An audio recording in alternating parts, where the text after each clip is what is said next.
What happens when one of Hollywood's most unpredictable actors sits down with a news anchor who thinks he can corner anyone? The morning started like any other on Good Morning America, but it would end with security rushing onto the set and Nicolas Cage storming out in what would become one of the most explosive interviews in morning television history. Make sure you subscribe and drop a comment because this story gets absolutely wild.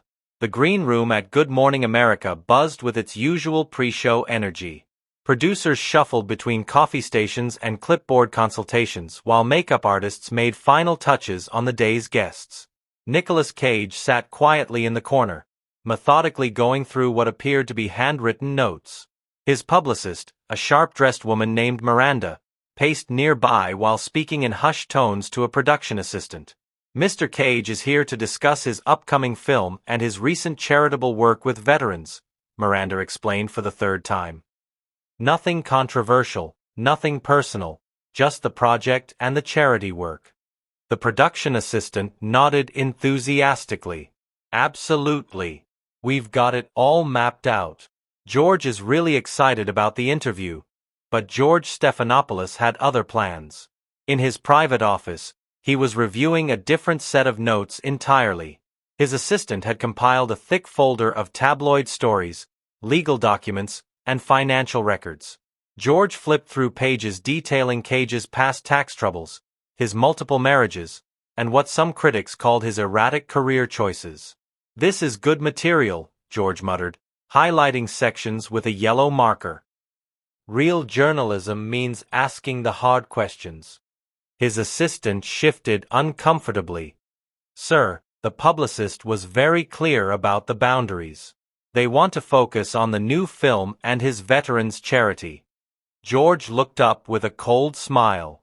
"Since when do we let publicists dictate our editorial decisions? This is Good Morning America, not some puff-piece entertainment show. Cage is a public figure and the public deserves to know about his controversies." 20 minutes before airtime, Miranda knocked on George's office door. She entered to find him still studying the controversial material. "Mr. Stephanopoulos, I wanted to confirm we're sticking to the agreed topics," she said, noticing the tabloid clipping spread across his desk. George didn't look up. "We'll see where the conversation goes naturally."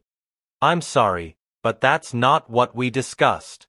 Mr. Cage is doing you a favor by appearing on short notice. The least you can do is honor the agreement." Now, George did look up, his expression hardening. Miss Torres, isn't it? Let me explain something about journalism.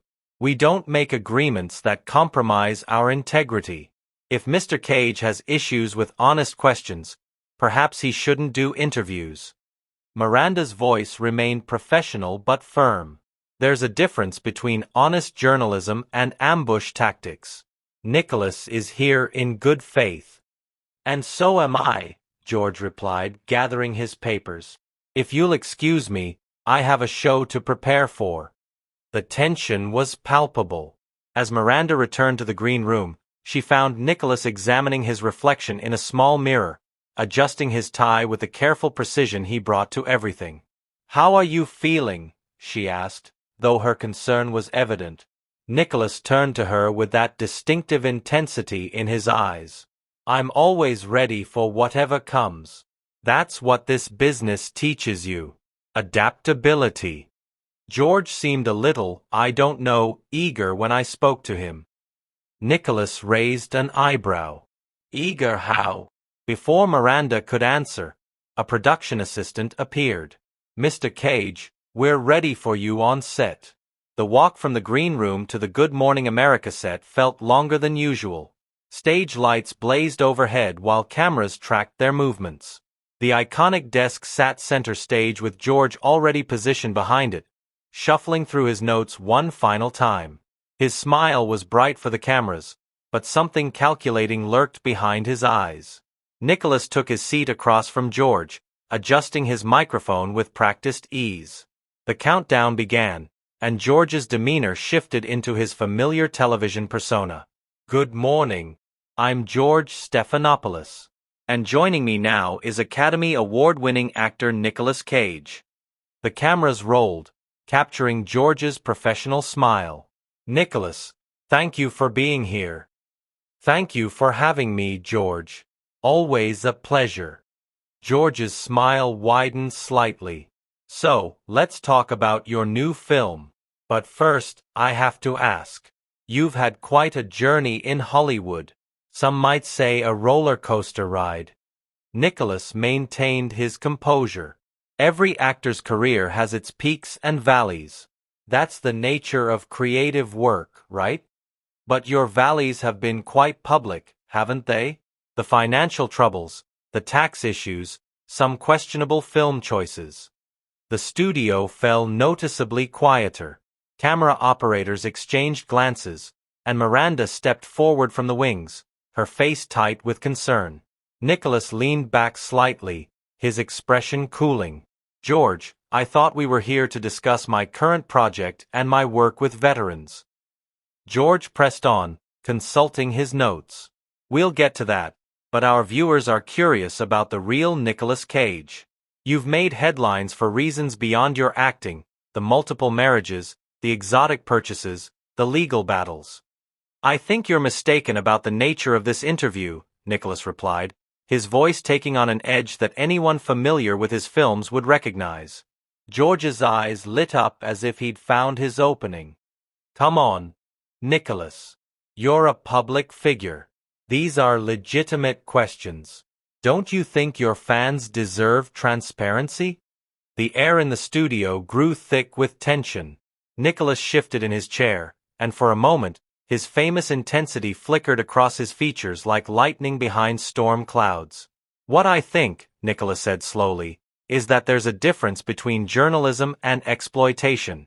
Right now, I'm trying to figure out which one this is. George's smile faltered for just a moment before returning with renewed determination.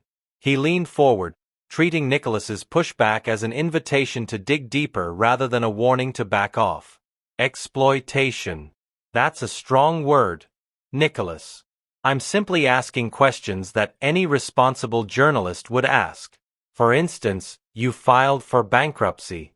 Yet, you've continued to make what some consider unusual purchases. A pyramid, shrunken heads, a private island. How do you reconcile that with owing millions to the IRS? The camera caught Nicholas's jaw tightening. Behind the scenes, Miranda was frantically gesturing to the production team, but George's producer was shaking his head, clearly enjoying the drama unfolding. George, let me stop you right there, Nicholas said, his voice dropping to that distinctive low register that had made him famous. First of all, I've never filed for bankruptcy. That's factually incorrect.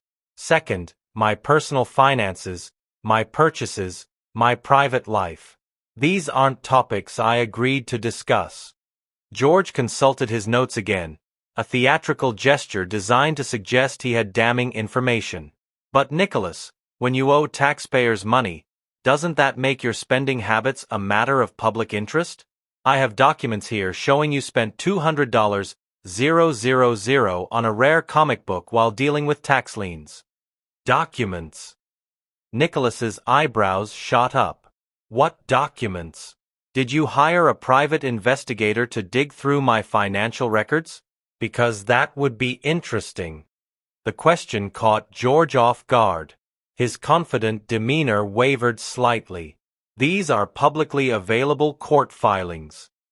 No, George, they're not. Court filings would show the liens, not specific purchases. So, where exactly did you get information about comic book purchases and private transactions? George shuffled his papers, suddenly less certain.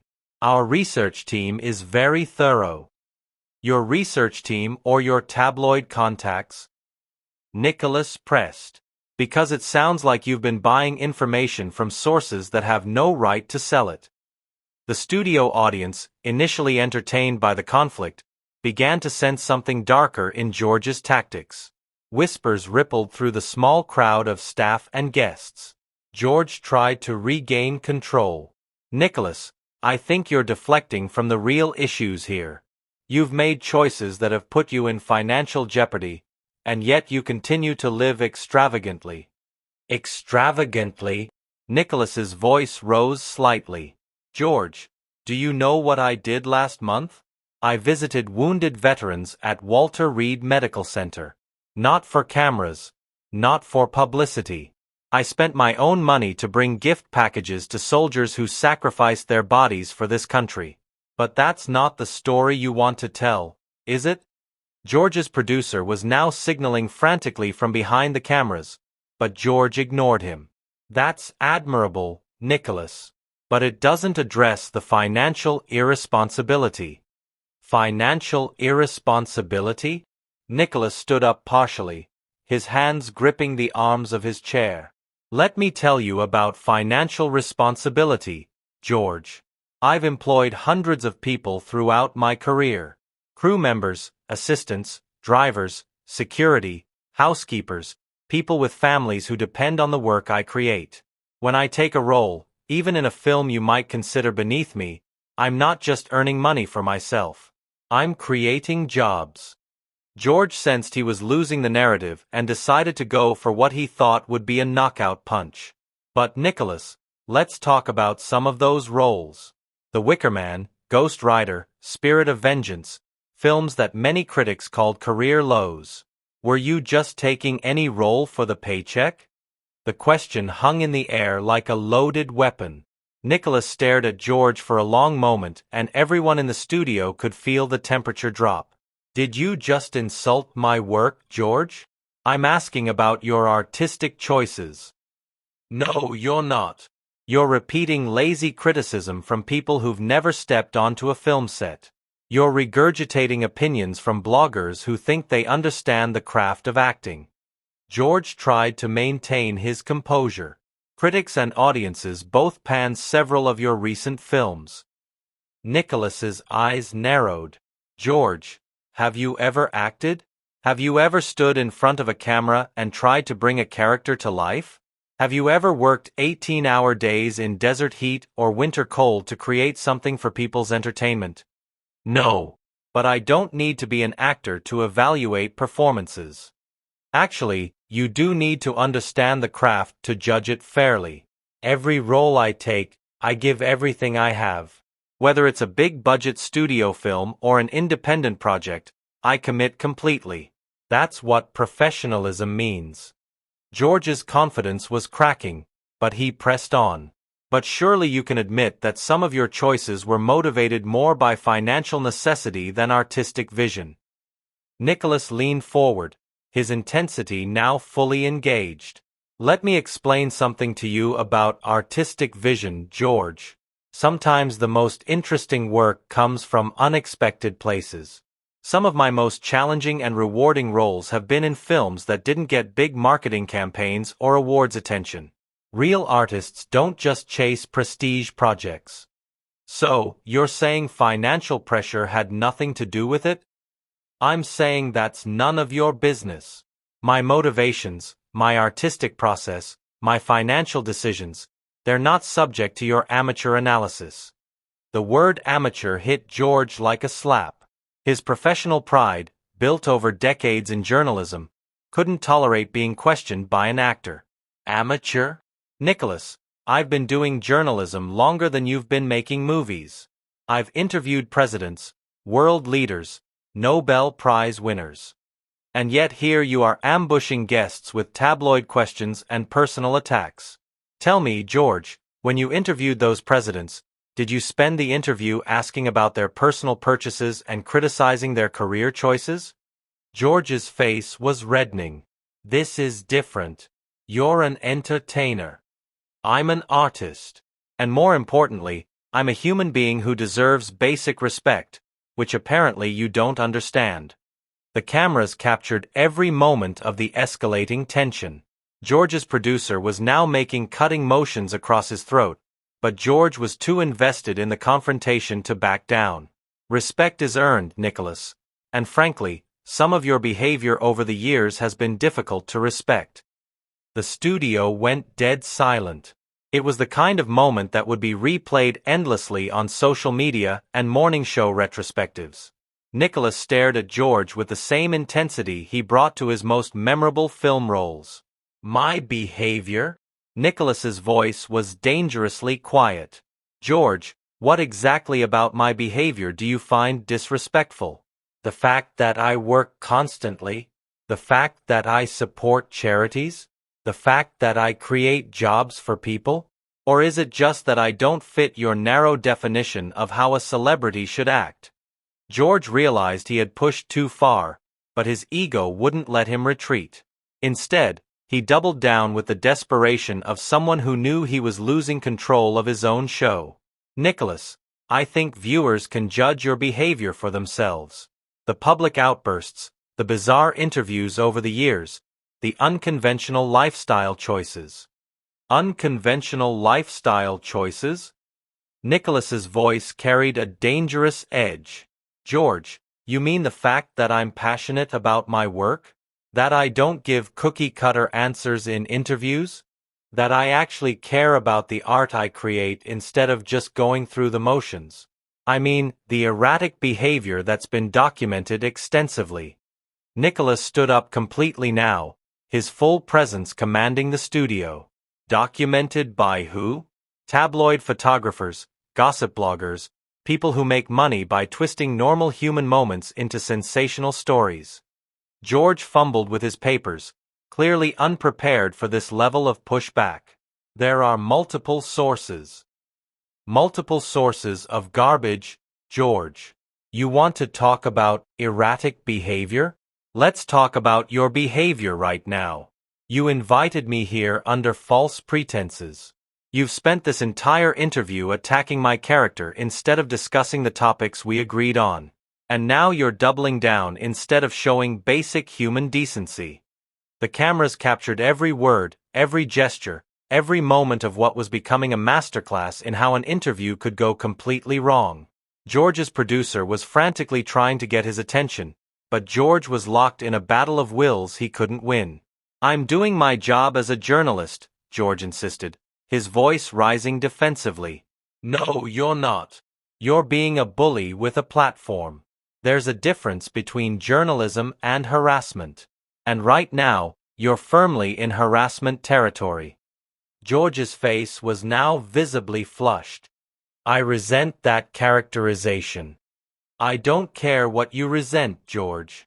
You've spent 20 minutes trying to humiliate me on national television based on gossip and half-truths. That's not journalism. That's a hit job. These are legitimate questions about a public figure. Nicholas stepped closer to the desk, his intensity now filling the entire studio. Legitimate questions? George, you haven't asked me a single question about my craft, my upcoming film, or my charity work with veterans. You've done nothing but try to embarrass me with tabloid nonsense. The public has a right to know. The public has a right to honest journalism, not character assassination disguised as an interview. You've turned what should have been a conversation about my work into a personal attack session. George tried one more desperate gambit. Nicholas, if you can't handle tough questions, maybe you shouldn't do interviews. The words hung in the air like a challenge. Nicholas stared at George for a long moment, and everyone in the studio could see the exact moment when his patience finally snapped. Tough questions. Nicholas's voice dropped to an almost whisper, but it carried more power than if he had shouted. George, let me ask you some tough questions. How does it feel to know that your audience is watching you bully a guest? How does it feel to realize that you've just destroyed any credibility you had as a fair interviewer? How does it feel to know that you're going to be remembered not for your journalism, but for this pathetic display of unprofessionalism? George's mouth opened and closed without producing words.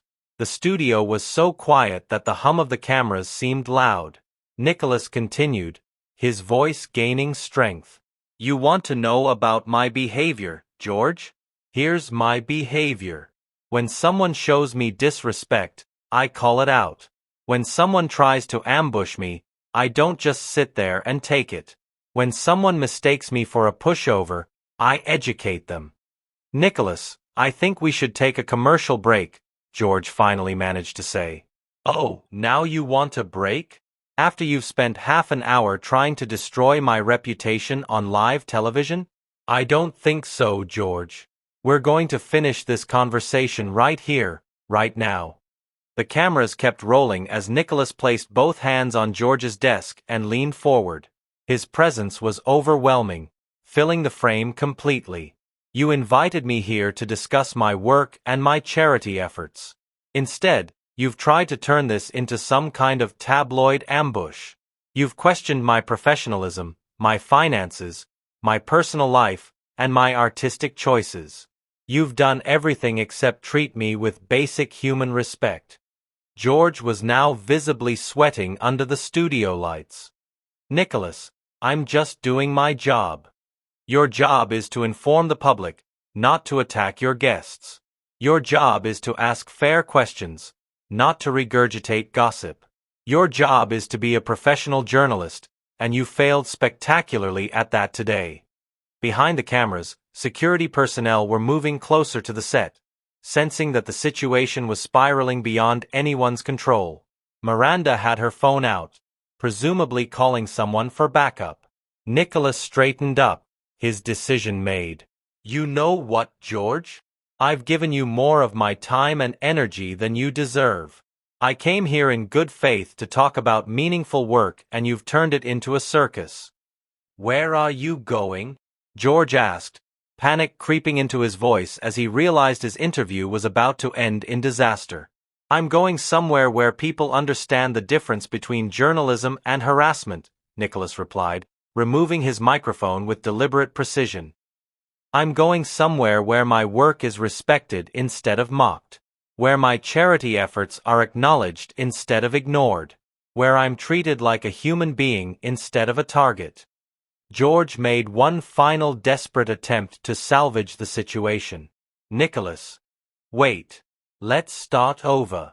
We can discuss your film. Nicholas paused and turned back to face George one last time. Start over?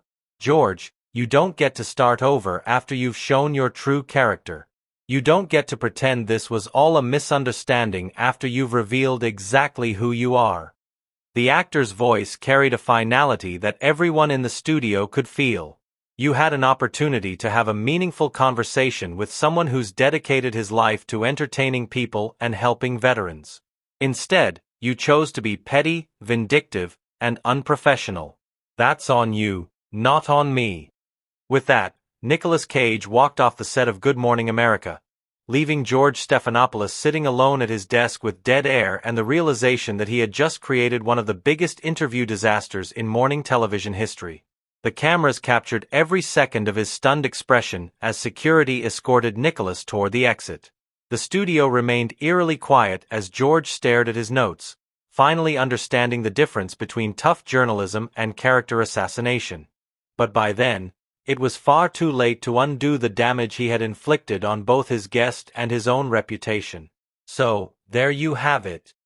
The complete story of how Nicolas Cage exposed George Stephanopoulos as a bully disguised as a journalist and walked off Good Morning America in what became one of the most explosive interview meltdowns ever caught on camera.